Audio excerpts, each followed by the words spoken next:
रसिक श्रोत्यांच्या चरणी सादर नमस्कार. आज आपण पाहणार आहोत 7वी कथा व्रतनिर्धारी नामदेव. हळूहळू दामाशेट्टी थकत चालले होते. आता त्यांच्या हातून व्यवसाय होत नव्हता. शरीर वयाने थकत होते तर मन नामाच्या चिंतेने व्याकुळ होत होते. साठवलेले धन किती दिवस पुरणार? गोणाई राजाई दोघींनाही काय करावे ते सुचत नव्हते. कधीकधी तर घरामध्ये धान्य नसे, आपोआप उपास घडे. उपवास काय आणि भोजन काय, नामा या गावीच नसे. तो विठ्ठल भक्तीत रंगून गेला होता. विठ्ठलाचे तर काय सांगावे, तो सुद्धा नामाचे कीर्तन ऐकायचा, तल्लीन व्हायचा. एकदा राजाईचे 2 भाऊ पित्याच्या सांगण्यानुसार पंढरपूरला आले. पांडुरंगाचे दर्शन घेऊन ते बहिणीच्या घरी आले. आपले भाऊ आलेले पाहून राजाईच्या नेत्रात आनंदाश्रू गोळा झाले. तिने त्यांचे स्वागत केले, बसायला घोंगडी अंथरली, पिण्यासाठी पाणी दिले. नंतर मात्र माहेरहून भाऊ आल्याचा आनंद ओसरला. घरात खायला नव्हते, धान्याचा कणही नव्हता. यांना काय द्यावे हा प्रश्न तिला त्रास देऊ लागला.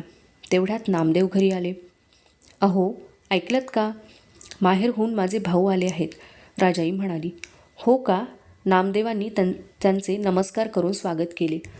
क्षेमकुशल विचारले. राजाईने नामदेवांना बाजूला बोलावून विचारले, यांच्या भोजनाचे काय? घरात धान्याचा कण नाही, लवकर काही व्यवस्था करावी लागेल ना? नामदेव म्हणाले, विठ्ठल विठ्ठल, असं आहे. आज दशमी, आज एक वेळ जेवण करायचं.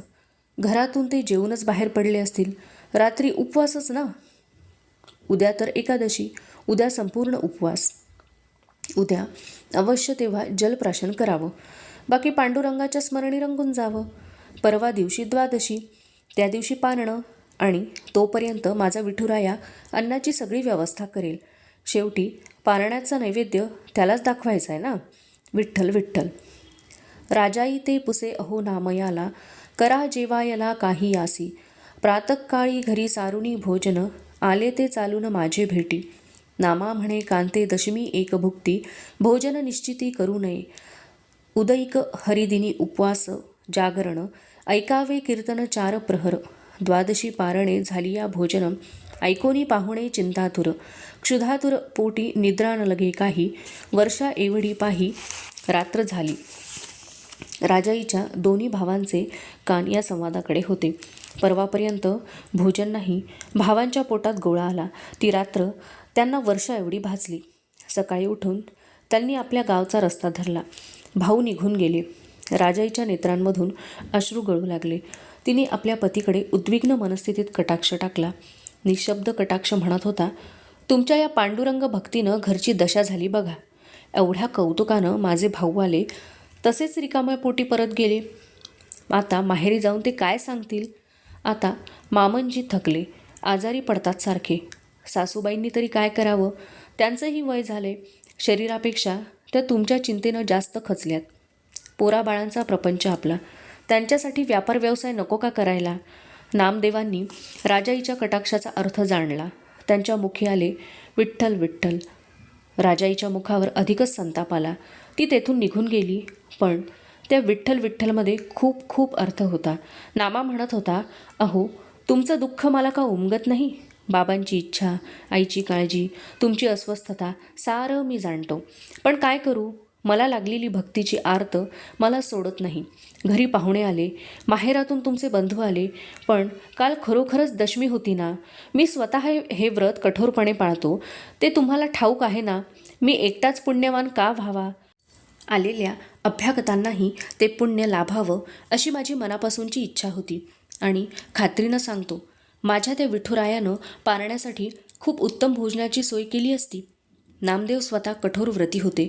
पुढे कार्तिक शुद्ध एकादशीच्या दिवशी त्यांच्या परीक्षेचा प्रसंग आलाच.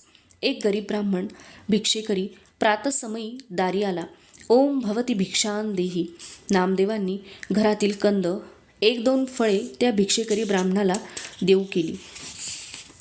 ती स्वीकारण्यास त्या ब्राह्मणाने ठाम नकार दिला. तो म्हणाला, मला अन्नाची क्षुधा आहे, मला अन्नच हवे आहे.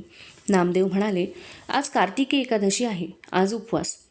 आज हेच गोड मानून घ्या. अन्नक्षुधेची तृप्ती उद्या पारण्यास होईल. भिक्षेकरी हट्टी होता. तो म्हणाला, मला अन्नच हवे आहे.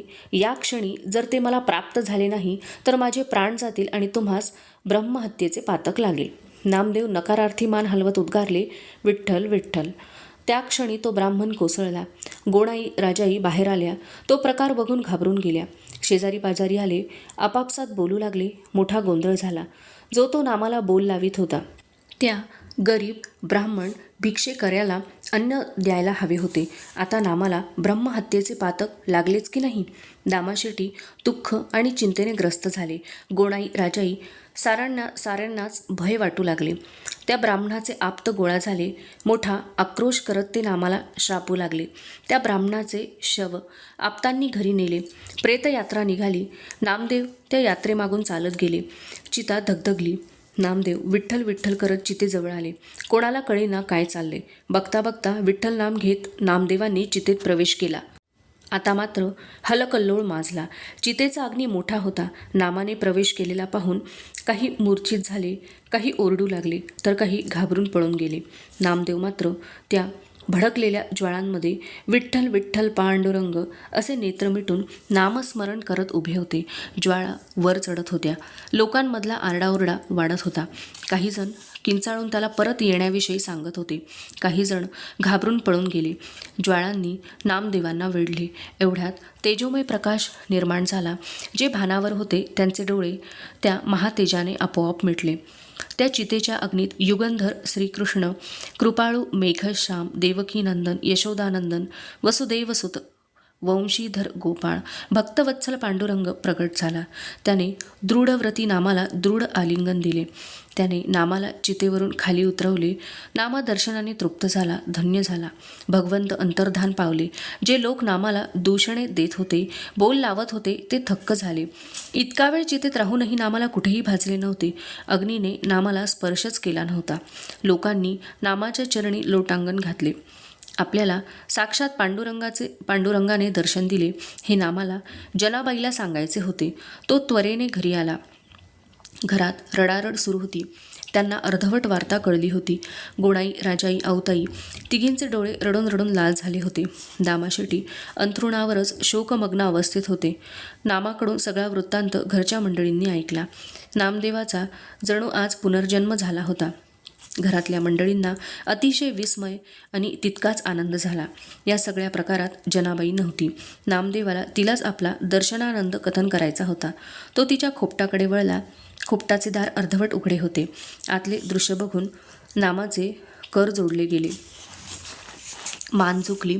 आत जनाबाई मुखाने अभंग गात होती आणि स्वयं पांडुरंग ते लिहून घेत होता. ब्रह्मावंदी ज्याचे पाय, त्याची यशोदा ते माय. साम्राज्याचा जो दानी, मागे यशोदेसी लोणी. क्षीरसागर ज्याचे चरणी, त्याला पायावरते न्हाणी. देव ब्रह्मांड पालकी, त्याची टाळू हाते माखी. शुक सनकादिक योगी, जनी म्हणे दळू लागी. नामा आणि जना अशी ईश दर्शनाची आनंदानुभूती घेत असताना कोणाही गप्प नव्हती. तिला आपण आणि आपल्या पतीपेक्षा जास्त आपली सून आणि पुढल्या पिढीची अधिक चिंता होती. नामदेवाने कोणताही उद्योग करून प्रपंच चालवावा अशी तिची इच्छा होती. उद्योगासाठी भांडवल हवे. पंढरपुरातीलच एका सावकाराने नामदेवाच्या नावे खत लिहून 2000 होऊन कर्ज दिले. गोणाईला अतिशय आनंद झाला. तिने ती रक्कम नामया हाती दिली. घरची परिस्थिती तुला ठाऊक आहे. ह्यांचा आणि माझा आता नेम नाही. सारी जबाबदारी तुझ्यावर आहे. ही रक्कम कर्जाऊ आहे. तू यातून कोणताही तुला आवडेल जमेल असा व्यवसाय कर आणि कर्ज फेड, गोणाई म्हणाली. हाती एवढी रक्कम आल्यावर नामा जड जड झाला. ही रक्कम त्याला मोठ्या संकटाप्रमाणे भासू लागली. यातून उद्योग व्यवसाय करावा, त्यातून नफा मिळवावा, साहूचे कर्ज फेडावे, उर्वरित रकमेतून प्रपंच चालवावा. मग विठ्ठल स्मरण कधी? पैसा पुण्यसंचयात विघ्न असतो हेच खरे. तेवढ्यात त्याला एक पुण्यमार्ग लख्ख दिसू लागला. आपण अन्नदान करावे, ब्राह्मणांना दक्षिणा द्यावी. कीर्तनाला आलेल्या काही जणांना ही कल्पना सांगितली. त्यांनाही ती आवडली. ते कर्ज आईने पंढरपुरातून मिळवले होते. येथेच अन्नदान नको. दुसऱ्या गावी जाऊन अन्न संतर्पण करावे. गोदावरी नदीच्या काठी राक्षसभुवन नावाचे क्षेत्र होते. तेथे अन्न संतर्पणाचे व्रत करणे निश्चित झाले. गोणाई, राजाई किंवा घरातील कोणालाच नामा परगावी का निघाला आहे हे ठाऊक नव्हते. नामा व्यापार उद्योगासाठीच निघाला असावा असे त्यांना वाटले. आई वडिलांना नमस्कार करून राजाईने दिलेली भाकर बांधून घेऊन नामा घराबाहेर पडला. मंदिरात जाऊन पांडुरंगाचे दर्शन घेतले. त्याला आपला मनोदय सांगितला. पंढरपुरातील 4 ज्येष्ठ ब्राह्मणांना घेऊन तो राक्षस भुवनात आला. तेथील 4 प्रतिष्ठित लोक बोलावून त्यांना अन्न संतर्पणाची कल्पना त्याने कथन केली. सारी व्यवस्था झाली. अतिशय शिस्तबद्ध रीतीने अन्न संतर्पणाचे व्रत सुरू झाले. भोजन दक्षिणेमुळे लोक तृप्त झाले. नामदेवाच्या या व्रताची वार्ता कर्णोपकर्णी प्रवास करत पंढरपूरच्या सावकाराच्या कानी आली. सावकार विलक्षण संतापला. त्याने दुसरा तिसरा कोणताही विचार केला नाही. त्याने तडक राक्षस भुवन गाठले. नामदेव गावातल्या प्रतिष्ठित मंडळींसह प्रत्येकाचे प्रेमाने स्वागत करत होता. भोजन झाल्यावर प्रत्येकाला दक्षिणा देऊन नमस्कार करत होता. सावकाराच्या तळपायाची आग मस्तकाला जाऊन भिडली. तो म्हणाला, नामदेवा, तुझ्या आईनं तुझ्या नावे कर्ज खत केलं आहे. तू ते पैसे असे उधळतो आहेस. उद्या मोठा कठीण प्रसंग तुझ्यासमोर उभा ठाकेल. मी तुला सोडणार नाही. नामा हात जोडून सावकाराला म्हणाला, महोदय, कर्जाची जबाबदारी सर्वस्वी माझी आहे. मी एक वेळ स्वतःला विकेन, पण आपले नुकसान होऊ देणार नाही. त्याची चिंता करू नका. अन्न हे पूर्ण ब्रह्म आहे. आधी जेवून घ्या. सावकार तंतणतच पाटावर जाऊन बसला. ताटात सागरसंगीत पदार्थ वाढलेले होते. सावकार एक एक घास घेऊ लागले. अन्न तर अतिशय रुचकर होते. जसे घास पोटात जातील तसा त्यांचा क्रोध शांत होऊ लागला. एक गंभीर ध्वनी त्यांच्या अंतर्मनाशी बोलू लागला, बघा किती लोक क्षुधाशांत होत आहेत. जीवनाचा सगळा पसारा यासाठीच बरं. म्हणूनच अन्नदानाचं पुण्य मोठं असतं. असा पुण्यसंचय करावा असं कधी तुमच्या मनात आलं? केलात कधी असा विचार? आज नामदेवांसारखा पुण्यवान माणूस हे करतोय. अहो, याला स्वयं पांडुरंगानं जळत्या चितेमधून बाहेर काढलं असं म्हणतात. असा भगवंताच्या स्पर्शानं पावन झालेला नामा हे महान पुण्य करतोय. किती भाग्यवान आहात तुम्ही. रक्कम तुमची, पण एका पवित्र विभूतीच्या हस्ते पुण्यकर्मासाठी खर्चिली जाते. तुमचा हा जन्म धन्य झाला. सावकार भोजन करून उठले. हात धुवून ते उपरण्याला पुसले. ते नामदेवांजवळ आले. नामदेवांच्या चरणावर त्यांनी आपले मस्तक ठेवले. नामदेवांनी त्यांना उठवले. नामदेव उद्गारले, अहो, हे काय, आपण ज्येष्ठ आहात, साहू आहात, आम्ही आपल्याला नमस्कार करायचा. सावकार गहिवरून म्हणाले, नाही नामदेवा, आज माझे डोळे उघडले. पुण्यसंचय करण्यासाठी परोपकार करावा असे माझ्या मनी कधी आलेच नाही. द्रव्याने श्रीमंत, पण मनाने दरिद्रीच होतो. माझे मानसिक दारिद्र्य आज तुम्ही दूर केलेत. त्या सावकारांनी कनवटीचा कर्जखत लिहिलेला कागद काढला. तो टराटरा फाडून त्याचे बारीक तुकडे केले. आज मीच तुमचं देणं लागतो. तुम्ही माझं एक कवडीही देणं लागत नाही. आज तुम्ही जे मला दिलं आहे ते मला याच जन्मात काय, पण जन्मजन्मांतरी फेडता येणार नाही. मी तुमच्या ऋणात आहे असे बोलून ते सावकार निघून गेले. नामदेव ते गेल्या वाटेकडे पाहत राहिले. त्यांच्या मुखातून सहजोद्गार निघाले, विठ्ठल विठ्ठल.